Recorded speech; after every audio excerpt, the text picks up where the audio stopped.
banyak kerja lah nak buat ni. Okay, so kita mula. Cikgu minta awak bersedia dengan PDF lah. Soalan PDF yang cikgu dah hantar, kertas 1.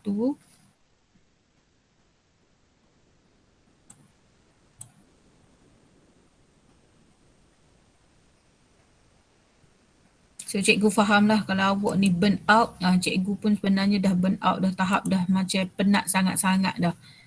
Okay. Nampak dah skrin cikgu. Okay, thank you. Okay, so malam ni kita sambung soalan 11 ni. Kita sambung soalan 11. Okay. Okay, rajah menunjukkan sejenis gerak balas tropisma. Okay, gerak balas tropisma. Kita ada banyak gerak balas tropisma. Apakah gerak balas tropisma yang ditunjukkan dalam rajah? Jadi kalau awak tengok, sebab cikgu kalau soalan Google Form, cikgu suka guna gambar berwarna. Tetapi untuk SPM tak adalah berwarna deh. Okay, jadi nak suruh awak nampak betul-betul lah. Ni kalau awak tengok ni, ni ialah apa ni? Siapa tahu ni ialah apa? Orang panggil ke apa ni? Senyap belaka. Ini ialah sulur paut. Ini ialah sulur paut. Dan kalau awak perhatikan, ia ada pada pokok petola. Petola lagi. Siapa tahu lagi? Pokok apa lagi?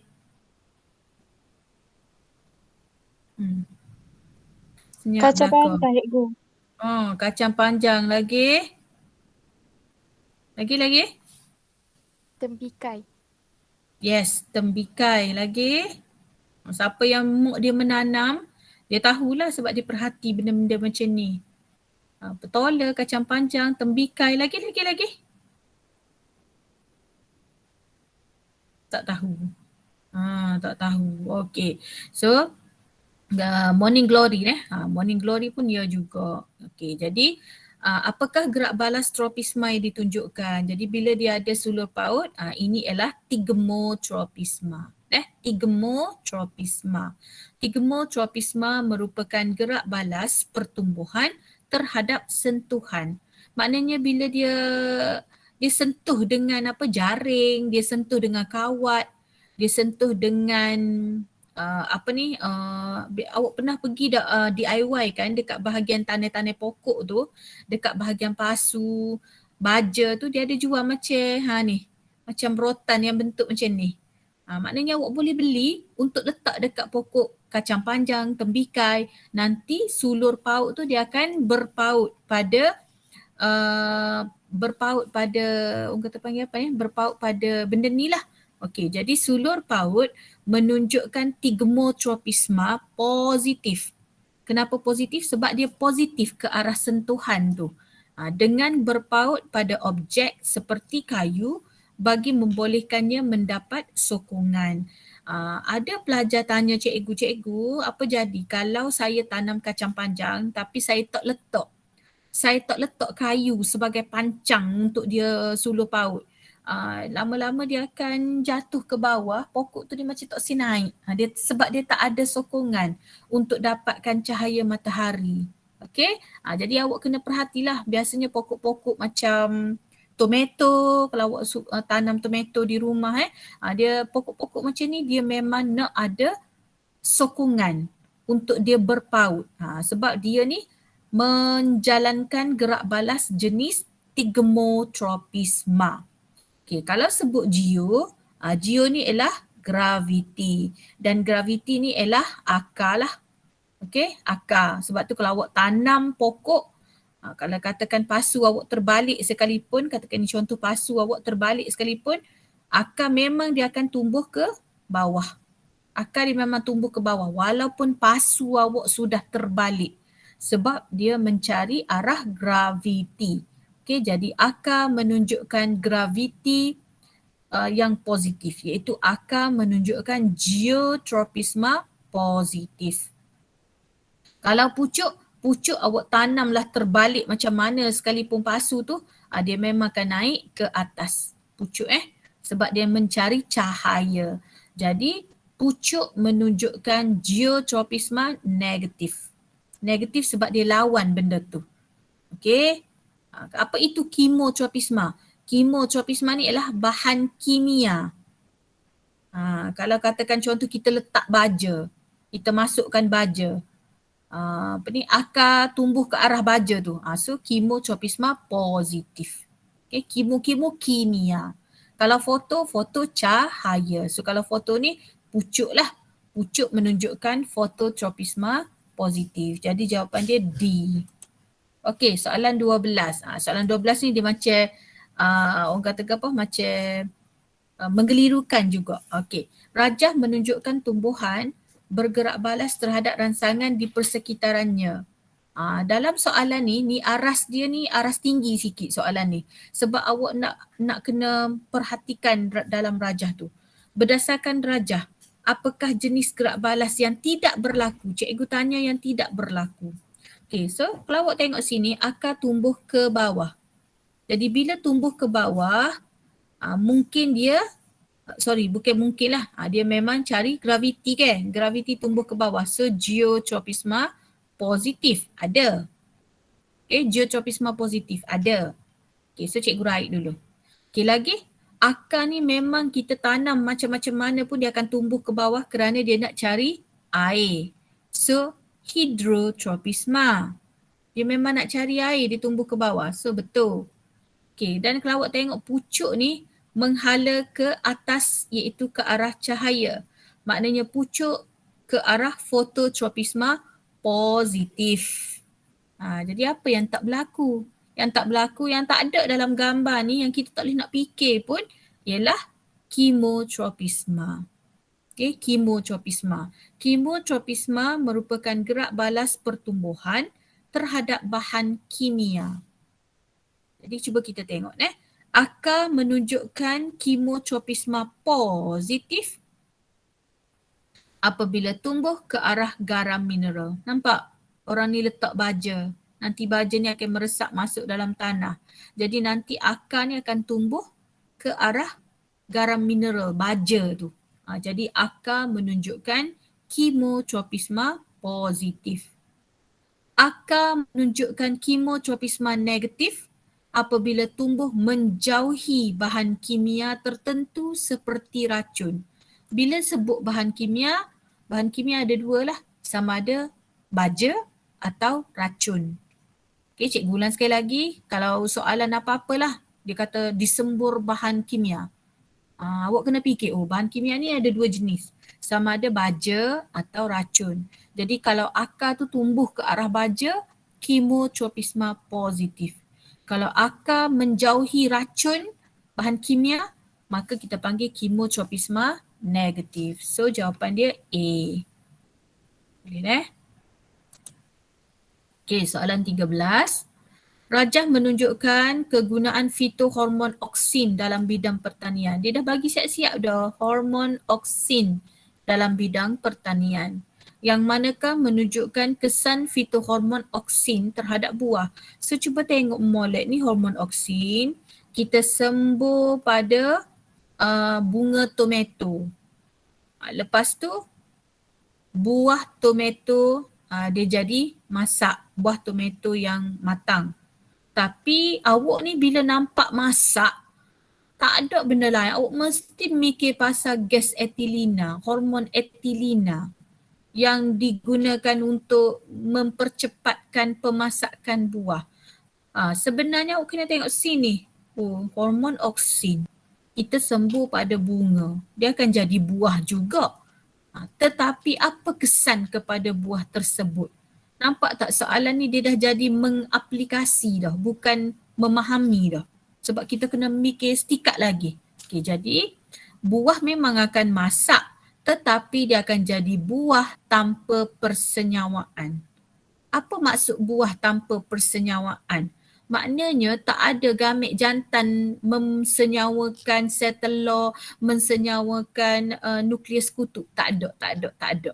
Kenapa? Okey, kita baca Hormon oksin disembur pada bunga.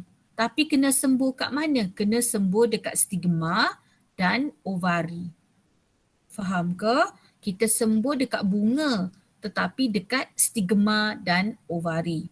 Maka ovari itu akan berkembang dengan sendiri tanpa melibatkan proses persenyawaan.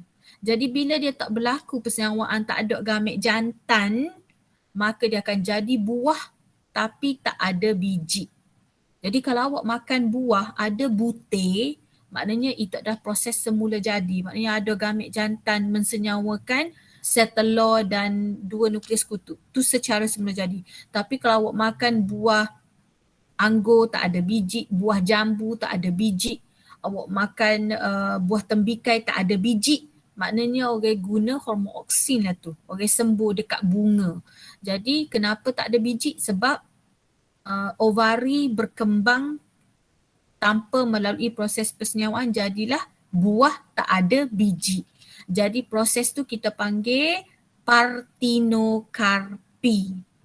Proses tu kita panggil partenokarpi. Maknanya awak boleh guna juga hormonoksin untuk memasakkan buah. Buah akan jadi masak juga tapi buah tu tak ada butir. Jelas? Kalau awak jawab B, merangsang pemasakan buah ni kes hormon etilina. Kalau merangsang pengguguran buah yang matang tu hormon apa dah? Hormon ACFCC. Okey? Yang duk tukar lah. Nampak je buah tanpa biji, oksin selalu. Partenokarpi. Okey, soalan 14. Rajah menunjukkan keratan membujur sekuntum bunga. Okey, so A ni ialah enter. Dalam enter ni lah ada de bunga. De bunga tu gapo? Okey, sekejap apa ni? Sekejap De bunga ni ialah gamet jantan lah. Kalau kita kat sperma, duduk sini lah. De bunga ni ialah seperti sperma kita, sperma ujate. Jadi de bunga duduk di dalam enter. Okey. C tu ialah stigma. Stigma. C ni stigma. D ovule. Alahai. Sekejap lah.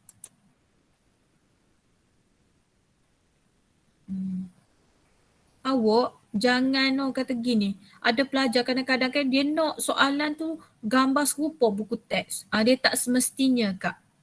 Inilah orang nak minta kemahiran awak melihat sesuatu tu. Ni orang panggil kemahiran memerhati. Dia tak akan keluar gambar sebutir macam buku teks ni. Dia akan guna gambar yang berlainan. Jadi awak barulah dia dipanggil soalan kebat, lari daripada kebiasaan. Okey, kemudian B ni ialah ovari. Cikgu tak tahulah buat apa gon cikgu ni. Dia sensitif sangat lah. Sekejap ni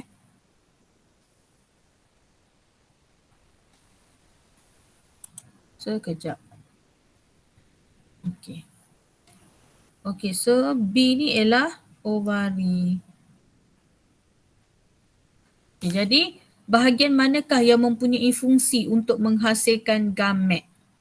Dia tanya yang menghasilkan gamet. Kalau awak kata ovari, yang ada gamet ialah ovule. Ada gamet ialah ovule. Ovari ni akan jadi buah nanti. So yang ada gamet iaitu nukleus kutub dan sel telur, dia duduk dalam ovule.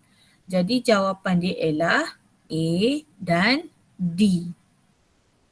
Boleh dah? Bukan ovari. Dia duduk dalam ovule. Ovule ada pundi embrio.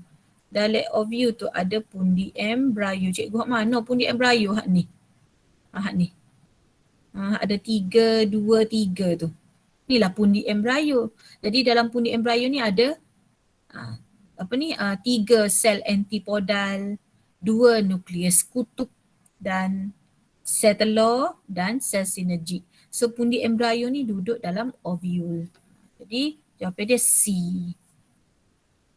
Kalau tak faham tanya selalu deh. Okey, soalan 15. Ni je ramai salah cikgu tengok. Sebab apa? Sebab dia tak ingat proses pembentukan debunga dalam pundi debunga. Maknanya awak kena hafal jugalah bagaimana bunga jantan tu terjadi. Sama seperti macam awak hafal spermatogenesis. Macam itulah juga. Okey, jadi apakah proses Z? Okey, dia pun tanya apakah proses Z. Okey, so kita tengok nota.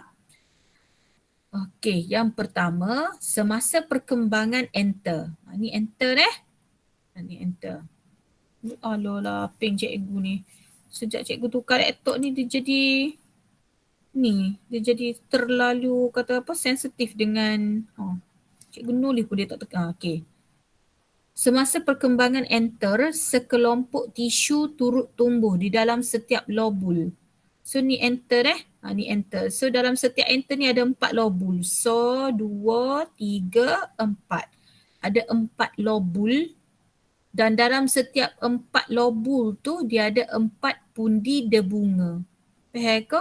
Dalam satu enter tu dia ada 4 lobul.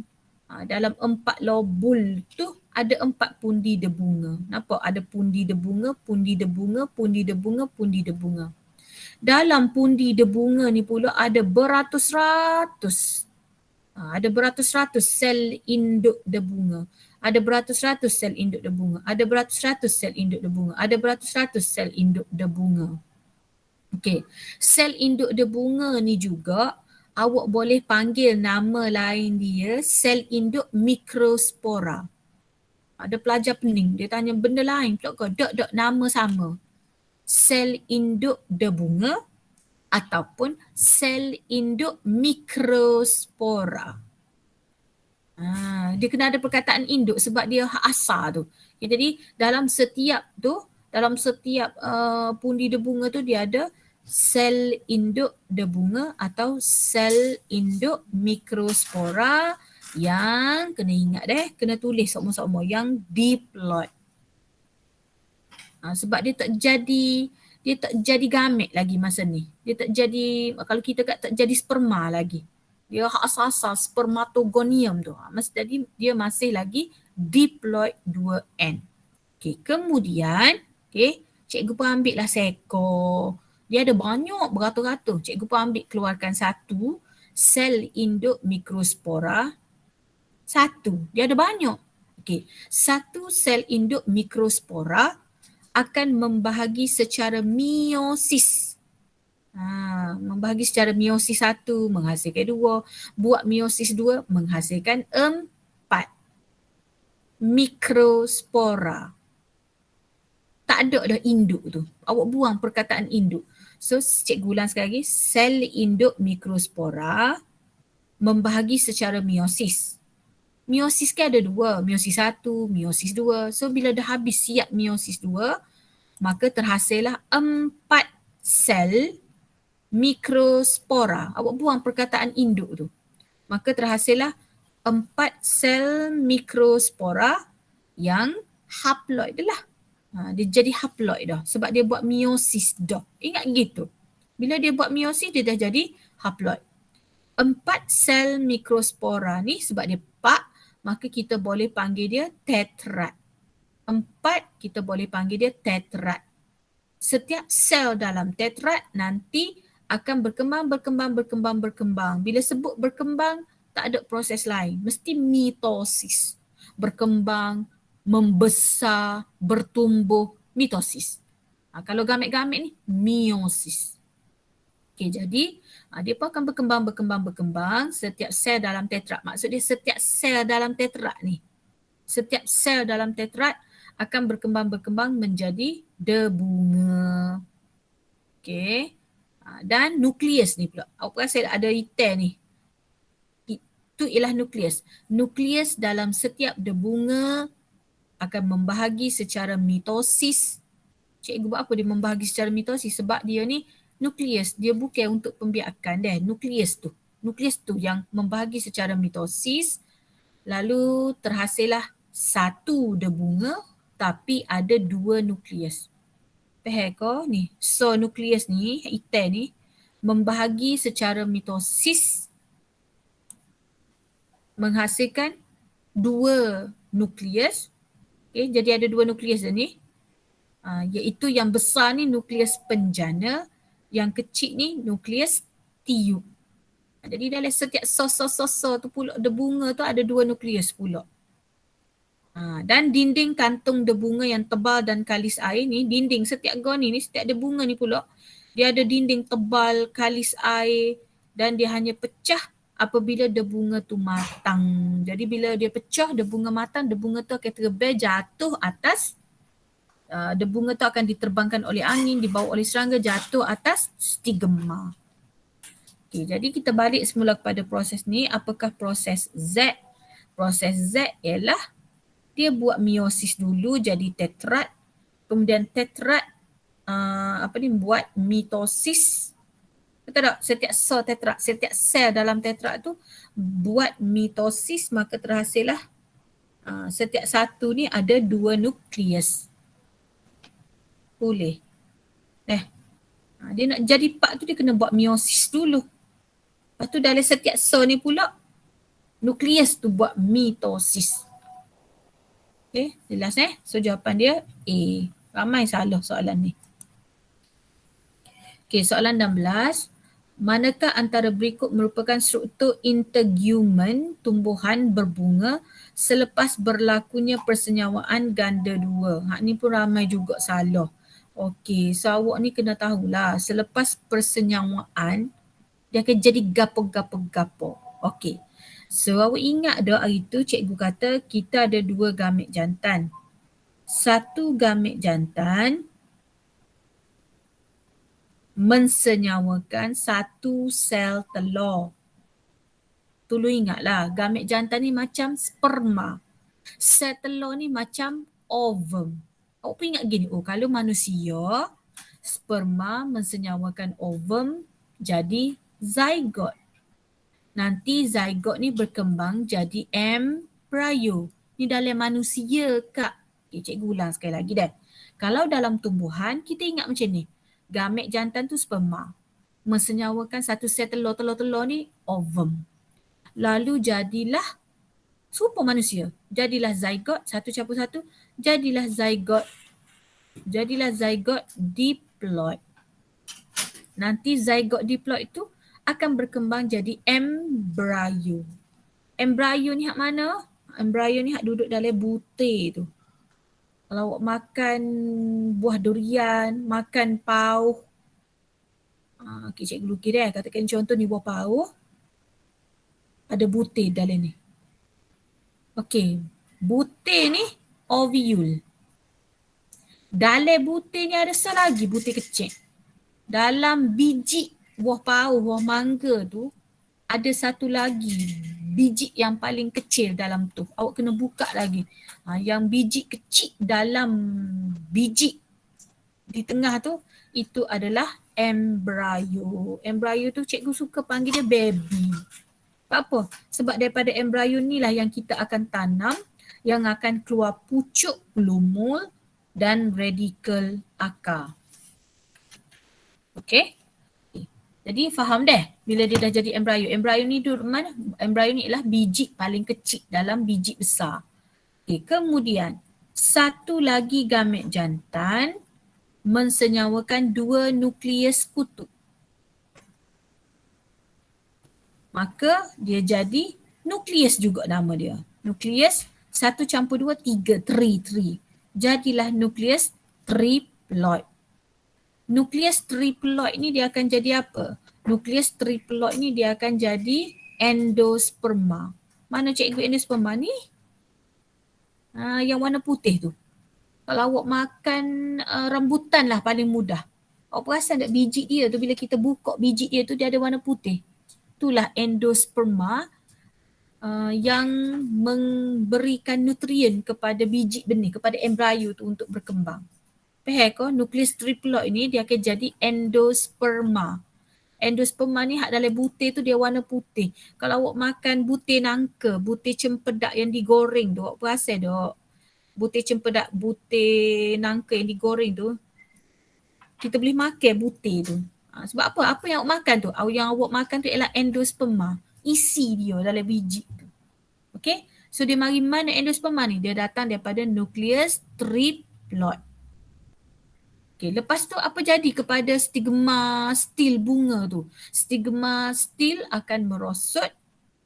Lepas tu sel sinergik, apa lagi? Sel sinergik dengan apa? Atas tu, apa ni, antipodal tu pun akan merosot. Okay, lepas tu ovule akan jadi apa ovule ni? Yang asal-asal duduk sini ni. Ovule dengan apa ni, ovari. So ovule tu akan jadi biji benih. Kalau makan buah mangga, biji benih yang besar tu. Kita makan isi mangga tu, ada biji tengah tu. Biji tu ialah ovule. Ovule akan jadi biji benih. Ovari tu ialah jadi buah. Jadi kalau awak tengok ni buah ni ovari lah ni. Dalam ni mesti ada biji. Biji ni ialah ovule. Dalam ovule tu ada biji kecil lagi. Ada lagi biji satu lagi. Itu kita panggil embryo. Okay.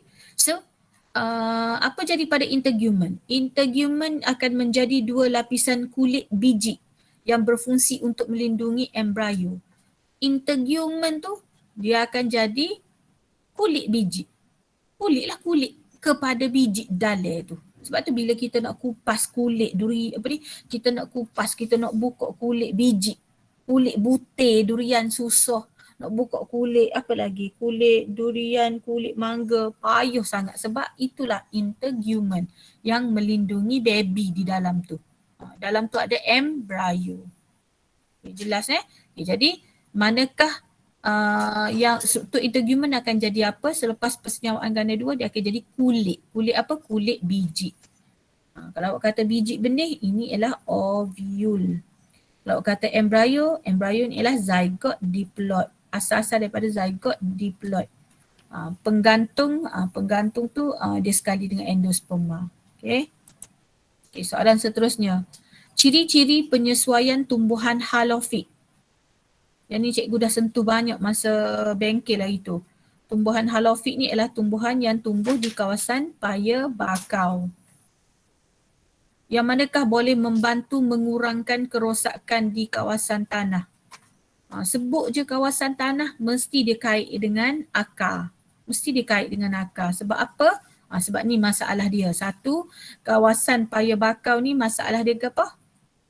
Tanah dia lembut. Tanah dia lembut dan berselup, berlumpur. Berselup orang panggil dia, berlumpur. Kenapa dia berlumpur? Sebab dia ada air pasang, air surut. Jadi bila air surut dia kering. Baru je nak kering datang air pasang. Jadi tanah dia lembut, berlumpur. Yang kedua, sebab dia ada air pasang, tanah dia masalah dia lagi pengudaraan jadi kita macam mana nak kurangkan kerosakan di bahagian tanah, mesti bila sebut tanah dia berkait dengan akar lah. So jawapan dia 2 dan 3. Okay, so kalau tengok sini akar cancang-cancang ni cikgu kata dah, kalau cancang-cancang kangkang-kangkang, awak ingat macam tu. So ini adalah akar jangkang, kangkang-kangkang. Ada pada tumbuhan Rhizophora. Akar jangkang ada pada spesies Rhizophora yang duduk dekat zon nombor 2. Okay. Kalau yang macam ni, ini ialah akar banir. Akar besar-besar, maka dia duduk pada spesies Bruguera. Bruguera.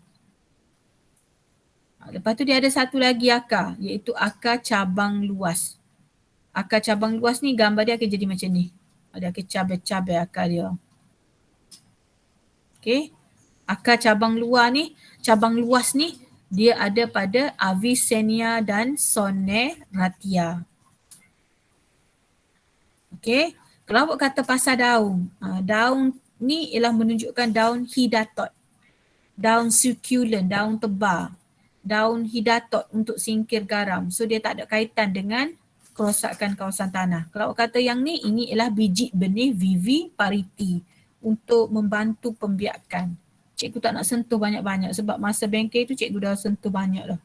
Okay, jadi jawapan dia 2 dan 3. Okay, jelas Ni yang cikgu kata tadi, ni akar jangkang. Kalau awak nampak dia kangkang-kangkang tu, Akar jangkang rhizophorae. Okay, kalau akar besar-besar, akar banir. Ingat perkataan besar-besar banir, dia ada B juga, Bruguera. Ni biji benih viviparity. Untuk paya bakau ni tolong baca masalah, apa masalah dia dekat kawasan paya bakau, bagaimana cara dia atasi benda tu. So kena ingatlah, kalau masalah tanah, akar apa, spesies apa, akar apa, spesies apa. Tu cara orang study. Bukan kata akar jangkang dimiliki oleh beberapa pokok spesies paya bakau. Jenis gapo. Inilah bio. Bio ni dia kena hafal. Kena bila nampak nama tu, itulah yang penting yang awak kena hafal. Jangan kata pokok paya bakau, tak tahu pokok gapo. Kena ingat spesies-spesies dia. Okey, seterusnya soalan 18. Yang ni naik juga dalam kertas 2. Okey. Rajah menunjukkan sejenis tisu sokongan dalam tumbuhan. So kata tak sama pun cikgu dengan gambar ni. Tak sama pun dengan gambar ni. Dia sama je kak. Cuma cikgu kata dah okay, dia kalau yang gambar macam ni untuk pokok tenggelam. Kalau macam ni untuk terapung. So sama je, ni ialah ruang-ruang udara. Ini ialah ruang-ruang udara. So kita baca sikit Tumbuhan terapung seperti pokok teratai merupakan tumbuhan yang tumbuh terapung di permukaan air dengan akar yang tidak mencecah dasar kolam. Daun yang lebar, nipis dan rata membantu tumbuhan ini menyerap cahaya matahari yang maksimum untuk fotosintesis. Mempunyai stoma bertaburan pada epidermis atas daun. Epidermis atas daun juga diliputi kutikel berlilin yang kalis air untuk memastikan stoma sentiasa terbuka. Batang tumbuhan ini terdiri daripada tisu yang ringan. Dia mesti rengeh sebab dia nak terapung. Jadi selagi dia ada ruang udara, dia boleh terapung. Jadi tisu tu kita panggil tisu erenkima. Tak kisahlah gambar dia macam ni ke, gambar dia macam ni ke, gambar macam ni ke. Kalau awak tengok ada lubang-lubang, ada ruang kosong besar, itu ialah tisu erenkima yang mempunyai ruang udara. Jadi sebab dia ada ruang udara itulah dia boleh napung, dia boleh terapung. Jadi jawapan dia D. D ni ialah keladi bunting, Ecornia crassipes. Boleh? Lepas tu cikgu nak maklum juga ke awak, tolong ingatlah apa ciri-ciri dia. Apa ciri-ciri pokok terapung ni selain daripada ada tisu erenkima. Yang pertama, dia ada akar yang tidak mencecah dasar kolam. Dan akar dia tidak mencecah dasar kolam. Untuk apa? Supaya dia terapung semua lah.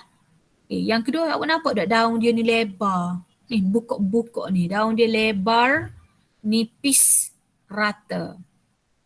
Daun dia lebar, nipis, rata. Macam awak tengok teratai lah, teratai. Tidak dia besar macam ni, teratai.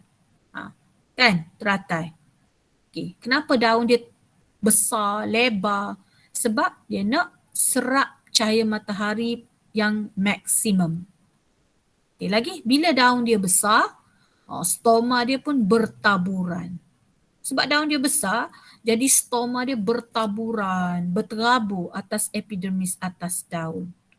Stoma untuk apa? Stoma untuk masuk gas karbon dioksida untuk dia buat fotosintesis. Okay, lagi sebab daun dia tu besar, dia kena ada satu lagi ciri. Daunnya dilitupi oleh kutikel berlilin yang kalis air. Sebab apa cikgu? Yalah sebab daun dia besar, stoma pun banyak. Jadi nanti kalau stoma terbuka, transpirasi tinggi pula. Jadi cara dia nak elak benda tu pula, dia kalis air. Bila dia kalis air, stoma tu boleh terbuka tetapi kalis air. So awak kena ingatlah apa ciri fungsi. Ciri fungsi untuk apa. Okey, cikgu pergi kepada soalan seterusnya. Antara pernyataan berikut yang manakah benar tentang diversity ekosistem? Ni kalau awak tak ingat kalau awak tak ingat dalam peperiksaan sekalipun sebab dia ada 3 jenis diversity. Diversity genetik, diversity species, diversity ekosistem. Kalau cikgu tengok ekosistem. Cikgu tengok ekosistem ni cikgu ajar dah. Ekosistem ni contoh ekosistem hutan, ekosistem kolam, ekosistem paya bakau. So Bila cikgu sebut ekosistem paya bakau, ekosistem hutan, maknanya macam-macam benda lah ada dalam tu. Ingat gitu. Jadi bila macam-macam benda ada dalam tu, pelbagai habitat, komuniti, biosis dan proses ekologi dalam persekitaran. Awak tengoklah kalau nampak macam ada spesies-spesies, mesti diversity species. Kalau awak kata, jumlah bilangan spesies, mesti spesies. Variasi dan kepelbagaian, variasi-variasi ni genetik. Tu cara kita baca soalan. Jadi bila awak tengok, ekosistem. Cikgu kata kalau ekosistem ni semua benda ada dalam ekosistem tu. Ada komponen biosis, benda hidup, komponen air, biosis tak hidup dalam suatu persekitaran besar. Maka diversity ekosistem. Boleh. Dia bio ni dia kena cerdik-cerdik juga. Macam kita kena, masa kita membaca tu, otak kita kena bergerak-gerak. Otak kita kena cepat. Yang ni kait dengan ni, yang ni kait dengan tu. Okay. Sebelum cikgu pergi, cikgu tengok diversity species tu. Bila sebut diversity species, diversity ni apa cikgu? Diversity ni ialah kepelbagaian. Kepelbagaian spesies. Maknanya macam-macam variasi dan kepelbagaian organisma ada di atas muka bumi. Diversity species merangkumi jumlah bilangan spesies dalam komuniti dan taburan spesies. Alah, senang cerita kak. Ayat dia, maksud dia kepelbagaian benda hidup. Itulah maksud dia, kepelbagaian spesies. Macam-macam benda ada. Sebab tu dia bagi contoh, hutan hujan tropika mempunyai diversity spesies yang tinggi.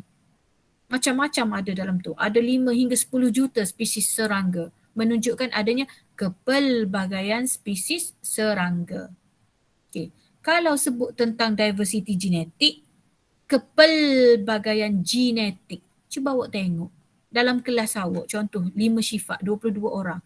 Dalam 22 orang tu ada macam-macam diversity genetik. Macam-macam kepelbagaian genetik.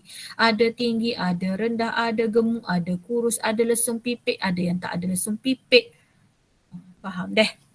Okay. Okay, soalan 20.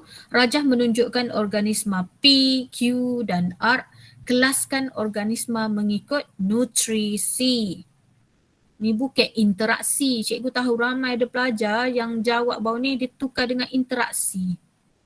Cikgu tanya nutrisi bukan interaksi. Okay, kena tahu beza tu.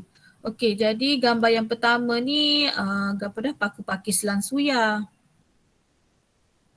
Yang ni cendawan atau kulat. Yang ni periuk kera. Okey, so apakah jenis nutrisi dia? Okey, jadi kalau tengok organisma P ni dia boleh buat fotosintesis sendiri, maka dia adalah photoautotroph. Photoautotroph ialah organisma yang mensintesis sebatian organik daripada karbon dioksida dan tenaga cahaya. Photoautotroph, foto cahaya, auto buat makanan sendiri. Auto ni sendiri. Sebab tu ada kereta auto. Maknanya kereta tu kita bawa sendiri. Kereta tu orang yang tak pandai pun boleh bawa sebab automatik. Jadi photoautotroph dapat mensintesis makanan sendiri melalui proses fotosintesis. Okey, organisma P, pokok pakis selang suya adalah photoautotroph. Okey, cendawan ni makan benda mati, benda reput. Cendawan ni makan benda mati, benda reput. So dia adalah saprotroph. Saprophytism. Saprotroph ialah organisma saprofit yang memperoleh nutrien daripada bahan organik mati reput. Sebab tu awak tengok kulat ni dia tumbuh pada kayu mapuh. Kayu mati, roti yang expired, semua benda-benda tu benda reput lah. Okay, pencernaan dilakukan di luar badan organisma sebelum nutrien diserap ke dalam badan. Okay, organisma R ialah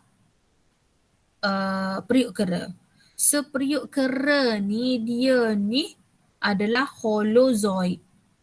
Okay, dia adalah holozoid. Apa holozoid? Holozoid ni makan, dia boleh makan.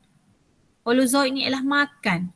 Holozoid ni manusia, tupai, harimau, apa-apa tumbuhan yang memakan. Venus flytrap, Venus perangkat lalak tu, pokok Venus perangkat lalak tu, holozoid jugalah sebab dia boleh makan. Makan-makan ni holozoid. Gini lah, awak ingat gini. Allah makan ni aku makan.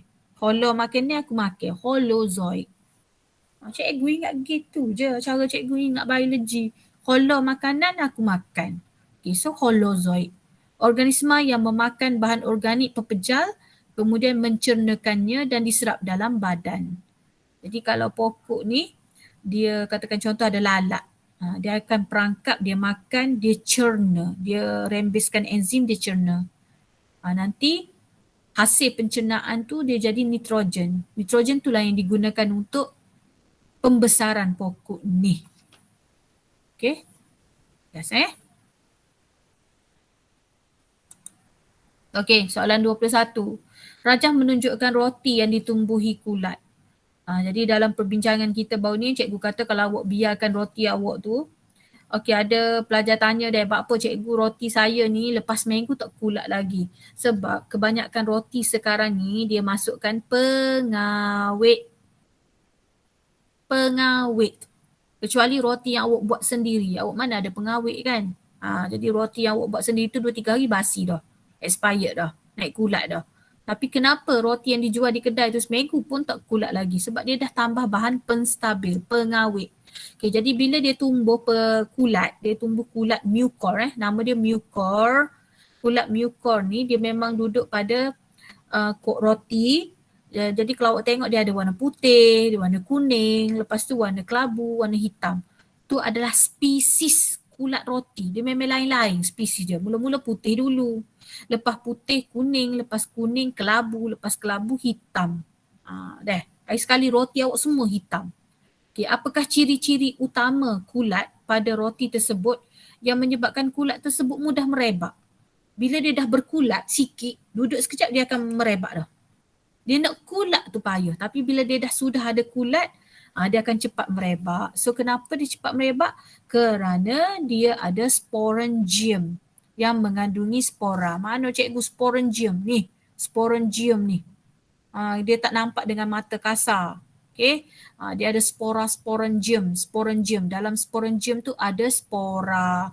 Bila spora ni pecah, bila sporangium ni pecah, spora ni akan jatuh dan dia akan tumbuh jadi kulat-kulat roti yang baru. Okay, jadi kulat dijumpai di kawasan gelap atau lembap serta di atas organisma yang reput dan mati. Yang ni cikgu akan buat hari lain. Nanti cikgu akan beritahu bila 5 bina kena bersedia. Nanti cikgu akan bahagikan tugas. Contoh Alia Batrisha ambil pelajar 5 Syifaq nama siapa. Buat Google Meet masing-masing. Terangkan tentang modul yang cikgu tu. Penting juga tajuk ni. Okay. Boleh dah. Dan kalau kita tengok kulat ni dia tak ada akar, dia tak ada batang, dia tak ada daun. Dia tak buat fotosintesis. Kulat mempunyai dinding sel yang terdiri daripada kitin. Dinding sel dia kitin, bukan selulosa. Kalau tumbuhan dinding sel selulosa. Tapi kalau dinding sel kulat, kitin. Badan kulat wujud sebagai miselium yang terdiri daripada berbenang halus yang disebut haifa. Nampak? Dia ada macam benih-benih halus haifa. Okey, satu cikgu nak pesan kalau awak nampak roti tu berkulat sedikit, jangan makan. Awak kata sikit je kulat ni, buai je lah kawasan berkulat ni, makan. Jangan. Sebab kita tak tahu di dalam ni dia sudah ada haifa dah yang menjala. Kalau awak makan juga awak akan sakit perut. Okey. Okay, seterusnya soalan 22, rajah menunjukkan hierarki pengelasan manusia. Okay, perkataan hominidae, dia nak yang ni. Merujuk kepada, kalau cikgu lah jadi awak, okay. Ni genus, spesies. Homo sapien ni ialah untuk nama saintifik manusia. Okay, ingat dua nama di belakang ni menunjukkan nama saintifik. So kalau untuk manusia, nama saintifik kita ialah Homo sapien. Jadi cara nak ingat ialah cikgu ada ajar dah Akademi Fantasia, kelas orang famous gila seko. Akademi Fantasia, kelas. Okay, Akademi Fantasia tu kan kelas orang-orang famous. gila seko. Maknanya dia perasan dia ni ada peminat, dia ni diminati. Biarlah hak masuk tu kadang-kadang kita pun tak kenal. So Akademi Fantasia kelas orang famous gila seko. Jadi F tu apa? Family. A tu apa? Alam. Akademi Fantasia filem. Akademi Fantasia alam, filem, kelas, orang, family, genus, species. Jadi Hominidae ialah family. Boleh deh. Lepas tu you all perhati ni. Bila semakin turun. Alolah, tekan pula lah.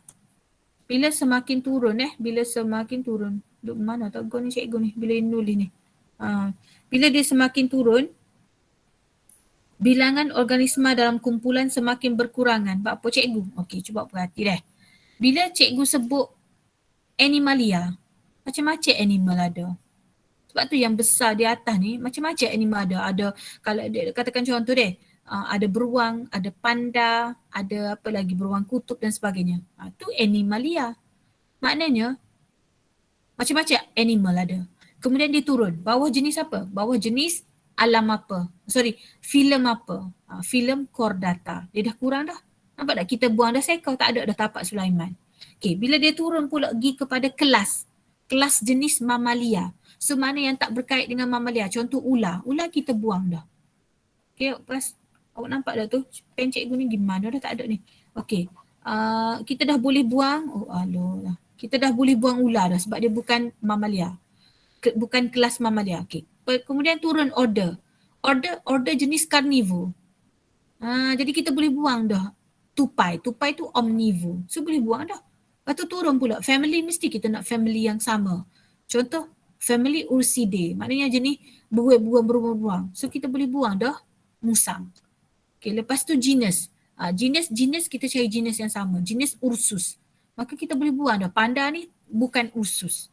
Okay, lepas tu barulah kita dapat spesies. Maka dapatlah nama untuk beruang besar tu Ursus arctos.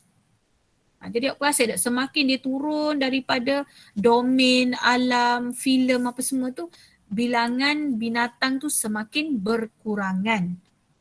Sebab poh dia bilangan dia kohokure. Sebab kohokure hubungan genetik semakin rapat. Hubungan genetik maknanya semakin dekat. Maknanya kalau antara beruang ni dengan beruang tu, mesti genetik dia lebih kurang sama. Okay, jelas Okay, seterusnya soalan 23. Rajah menunjukkan seorang petani sedang menyembur baja nitrat ke atas tanaman padi beliau. Pernyataan manakah benar tentang kesan penyemburan baja nitrat secara berlebihan kepada persekitaran? Untuk soalan ni awak kena fikir yang paling tepat. Okay, fikir yang paling tepat.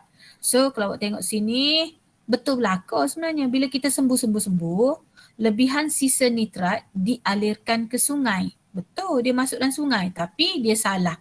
Meningkatkan suhu air ni salah. Okay, dia memang dialirkan masuk ke dalam sungai.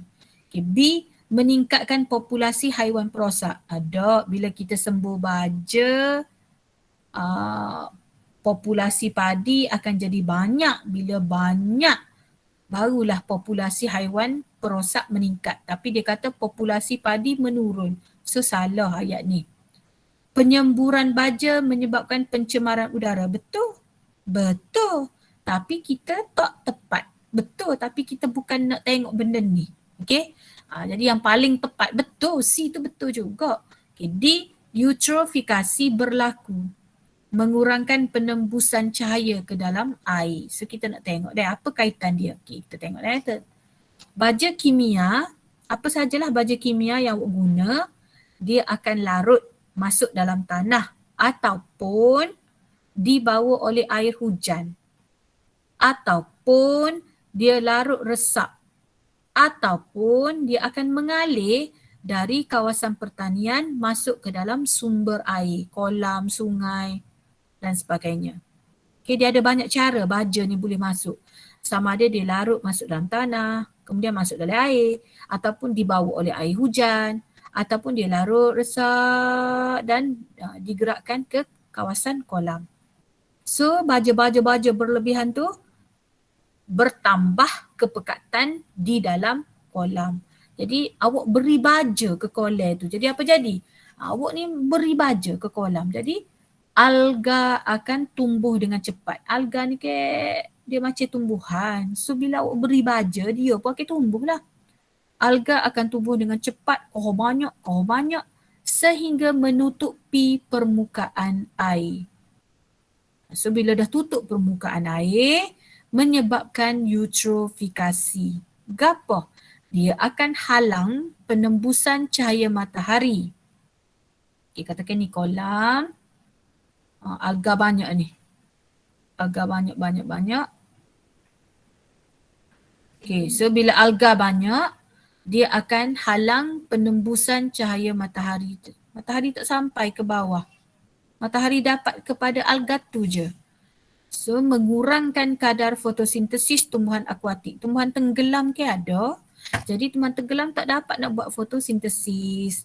Kurang oksigen dihasilkan, kurang oksigen terlarut di dalam air. Jadi maka lama kelamaan tumbuhan akuatik, ikan, organisma akan mati. Bila mati akan diuraikan oleh bakteria. Bakteria makin banyak, populasi bakteria pengurai semakin meningkat sebab banyak dah benda mati. Jadi bila bakteria tu datang, dia akan menggunakan lagi oksigen terlarut. Dah lah oksigen tu sikit dah. Mari pula bakteria kau banyak, lagi sikit. Menyebabkan pengurangan oksigen melampau dalam air. Jadi sangat sedikit oksigen terlarut dalam air. Apa maksud oksigen sikit? Maksudnya aras BOD tinggi. So ingatlah BOD tinggi maksud dia oksigen sikit. Apa oksigen sikit? Bakteria banyak, air kotor. Air kotor. Ingat gitu. BOD tinggi maksud dia oksigen sikit. Apa oksigen sikit? Maknanya ada benda guna. Bakteria banyak. Bakteria banyak, air kotor. Okey? Jadi baja-baja tu semua dia masuk dalam sungai. Sungai jadi eutrofikasi. Kurang cahaya sebab alga alga tumbuh pesat. Okey, soalan 24. Antara yang berikut yang manakah dipadankan dengan betul? Soalan ni ada cikgu nak bagi tahu sikit lah. Okay, kalau aktiviti pertanian, aktiviti penternakan, gas dibebaskan ialah metana. Cikgu nak ingatkan awak dah. Bagi mana cikgu aktiviti penternakan gas dibebaskan oleh metana? Siapa boleh bantu cikgu untuk soalan ni? Metana ni datang daripada apa? Aktiviti peternakan tu. Apa punca dia daripada peternakan tu? Ada gas metana. Siapa boleh bantu cikgu? Alia Fahana boleh?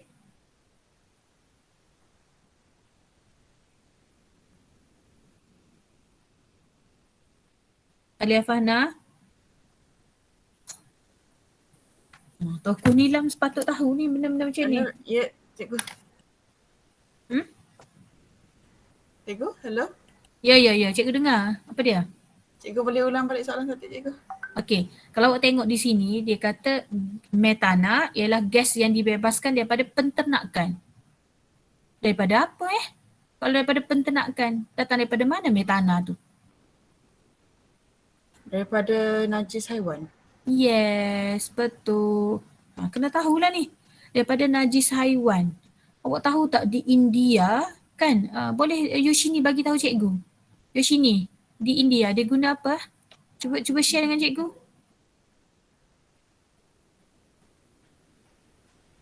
Yoshini ada? Yoshini?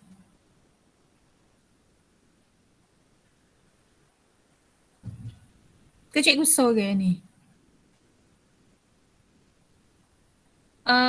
Yang ni ada dalam ni yang ni ada dalam YouTube. Awak boleh tengok ada di India, dia sudah mengusahakan macam loji untuk kumpulkan najis-najis haiwan, najis lembu tu deh, untuk hasilkan gas. Ada. Nanti cikgu, kalau cikgu jumpa orang kata apa, cikgu ada baca badan organisasi tu. Dia ada satu organisasi yang memang dia tolong bantu kawasan penempatan di India yang jauh-jauh tu, yang jauh nak dapat tenaga elektrik. Macam mana dia bantu orang di kampung-kampung yang jauh daripada bandar ni, dia buat loji. Kemudian dia kumpulkan najis-najis haiwan dalam tu untuk menghasilkan gas metana. Gas metana tu lah yang digunakan untuk penduduk kampung tu memasak. Ada. Dia macam organisasi ni bantu orang di Afrika, di India dan sebagainya. Jadi awak kena tahu aktiviti penternakan menghasilkan najis. Najis tu menghasilkan gas metana. Dan awak kena tahu gas metana tu adalah gas rumah hijau yang menyebabkan kesan rumah hijau. Okay, B ni pun cikgu nak royak betul juga jawapan dia. Aktiviti pertanian. Betul juga. Tetapi dia kena tambah sikit. Aktiviti pertanian, jawapan B ni betul juga, tetapi dia kena tambah sikit. Cikgu nak kena bagi tahu awak ni sebab cikgu takut nanti SPM ada soalan ni. Okey, aktiviti pertanian, sekiranya kita tebang-tebang pokok, kita biar macam tu. Jadi aktiviti pereputan tu. Aktiviti pokok mereput ataupun awak tebang-tebang, awak mesin-mesin rumput awak tinggal macam tu. Proses pereputan tu membebaskan gas metana juga. Jadi dia kena tambah sikit dekat B tu, aktiviti pereputan di kawasan pertanian membebaskan gas metana, dan gas metana juga adalah gas rumah hijau. Okey, jadi sebab tu kalau awak pun di kawasan yang cikgu kata tadi, cikgu baca tadi tu, ada organisasi ni dia ambil najis, dia ambil rumput-rumput yang berepuk tu, dia letak sekali lah untuk menghasilkan gas metana. Okey, aktiviti penyahutanan, gas yang dibebaskan ialah nitrogen oksida. Salah lah, sebab bila kita tebang pokok, tak ada pokok nak guna karbon dioksida. Jadi daripada aktiviti penyahutanan awak tebang pokok, maka gas karbon dioksida banyak. Gas karbon dioksida ni adalah gas rumah hijau. Okey, penggunaan bahan penyejuk. Aircon, semua tu peti sejuk, aircon membebaskan klorofluorokarbon, CFC. CFC pun adalah gas rumah hijau. Jadi jawapan yang paling tepat ialah A. Gas rumah hijau ni apa cikgu? Gas rumah hijau ni ialah gas yang memerangkap haba. Sebab tu bumi jadi panas. Dia menyebabkan kesan rumah hijau. Kesan rumah hijau nanti akan menyebabkan pemanasan global. So you kena ingat ni. Contoh-contoh gas rumah hijau, karbon dioksida, nitrogen oksida daripada pembakaran bahan api fosil, karbon dioksida daripada penyahutanan, metana daripada penternakan dan pereputan kawasan pertanian. Kalau dia sebut macam ni, baja nitrogen, nitrogen oksida, bukan metana dah. Okay, kesan daripada rumah hijau akan berlaku perubahan iklim. Kemudian contoh perubahan iklim, El Nino dan La Nina. Kena tahu beza. Kalau El Nino ni panas, kering, kemarau. Kalau La Nina, banjir. Okey, soalan 25. Antara berikut yang manakah merupakan amalan menyumbang kepada kelestarian alam?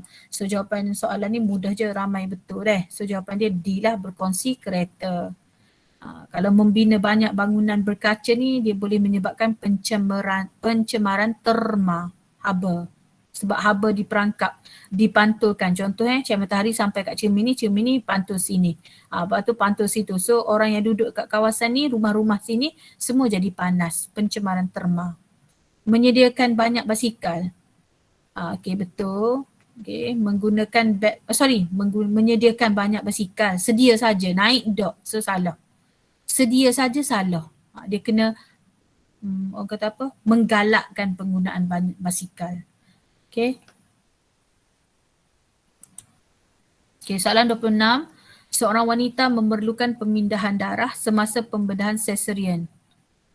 Beranak, bersalin dah. Beliau mempunyai antibody anti-A. Bila dia anti-A, maknanya dia darah B. Kalau dia ada antibody anti-B, maknanya dia darah A. Maka dia ni ialah darah A, B. Kumpulan darah manakah sesuai untuk diri dia? untuk orang AB ni dia hanya boleh terima AB saja. Tapi soalan ni tanya kumpulan darah mana sesuai untuk diri dia. Okay, sekejap kumpulan darah manakah sesuai untuk diri dia. Beliau mempunyai antibody anti-A dan antibody anti-B dalam plasma darah. Kumpulan darah manakah sesuai untuk dirinya. Memerlukan pemindahan darah. Apa masalah soalan ni? Boleh koyak tak cikgu?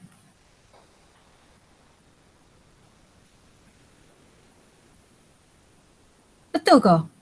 Dia ada anti-A, dia B. Antibody anti-B. Betul ke cara cikgu jawab ni? Dia, betul tak cikgu jawab macam ni? Saya rasa kalau ada antibody anti-A dengan antibody anti-B dia darah O. Yes, betul. Tak ada orang senyap belakang.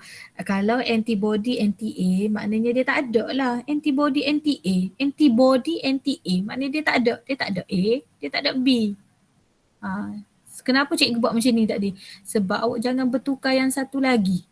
Yang dia kata mempunyai anti-A dan anti-B. Yang ni antibody.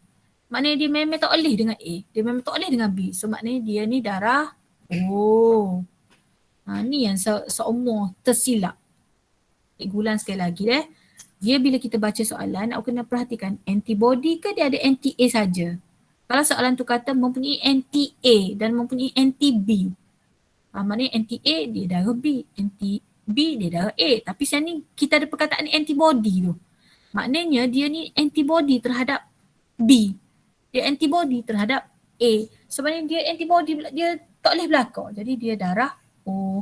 Jadi bila darah O, ingat darah O ni dia penderma universal. Dia penderma universal. Dia boleh derma belakang kat orang. Sebab dia kaya, dia boleh derma. Tetapi bila dia nak terima, dia kena terima O sahaja. So jawapan dia A. Okay, 26 ni adalah pelajar yang salah sebab dia salah baca dekat antibody tu. Okay, soalan 27. Seorang lelaki heterozygot rhesus positif. Okay, so cikgu tulis dulu Heterozygot maknanya RH, R kecil H. Sebab apa cikgu? Sebab dia rhesus positif. Positif maknanya dia besar ni. R ni kena besar. Tetapi sebab dia heterozygot maknanya R besar dengan R kecil. Berkahwin dengan seorang wanita rhesus negatif. Kalau rhesus negatif, R kecil. Okay, so hasillah gamit dia R besar, R kecil. Yang isteri dia R kecil. Okay.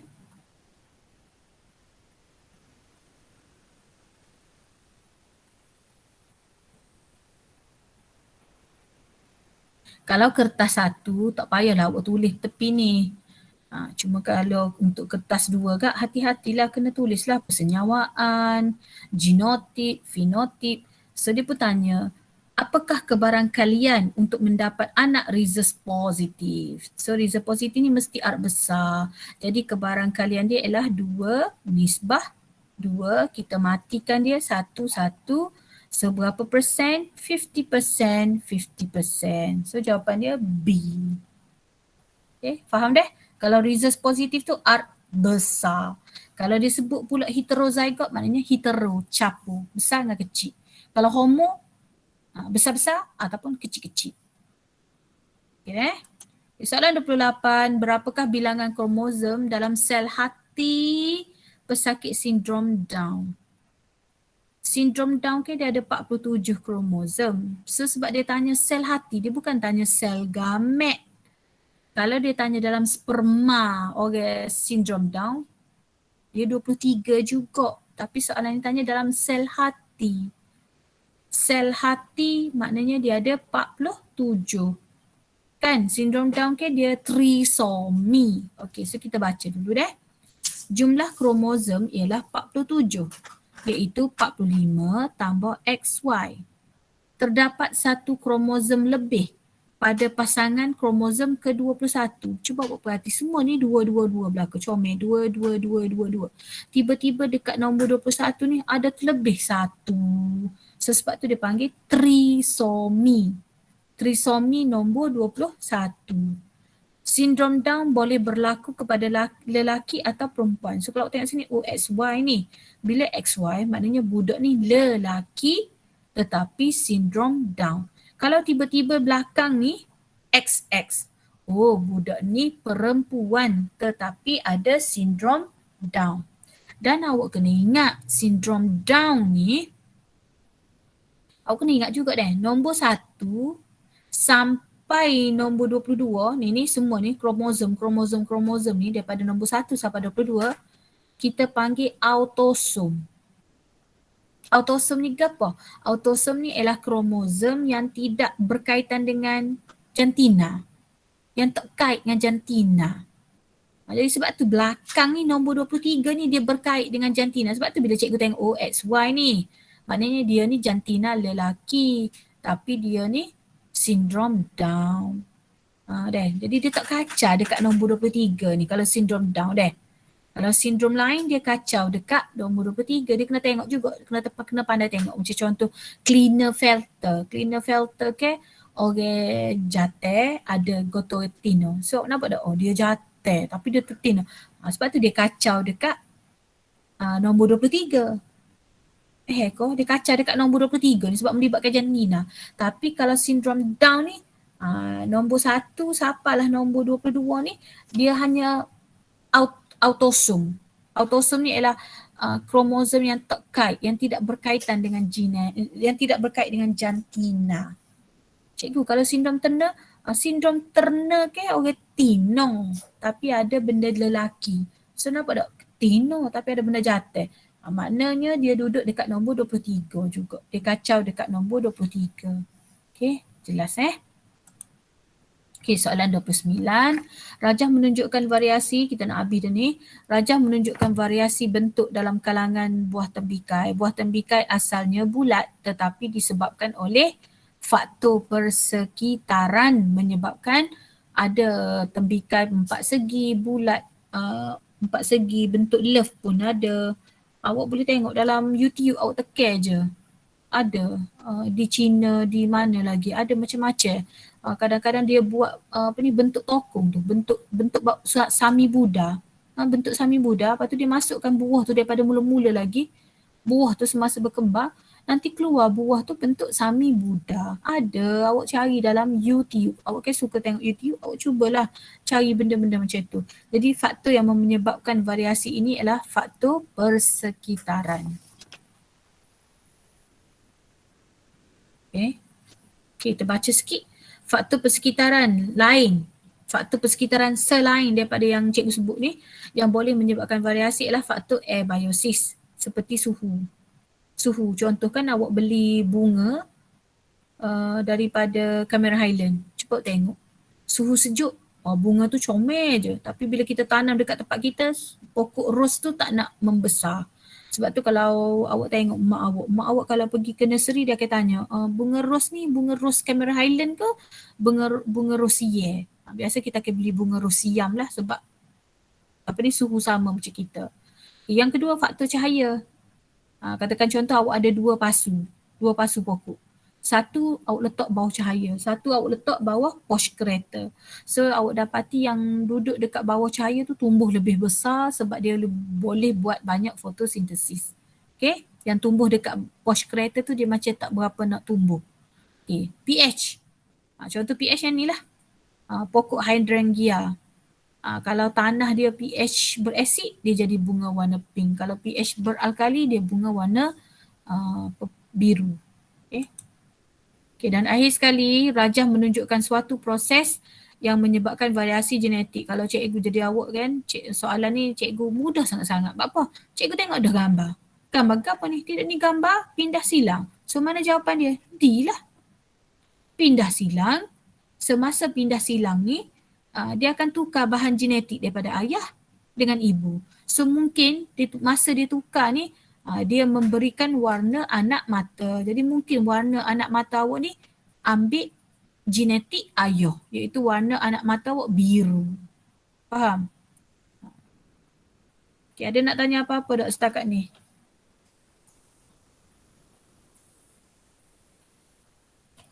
Cikgu. Ya. Nanti kena send juga ke dekat cikgu masa buat kertas satu. Send juga.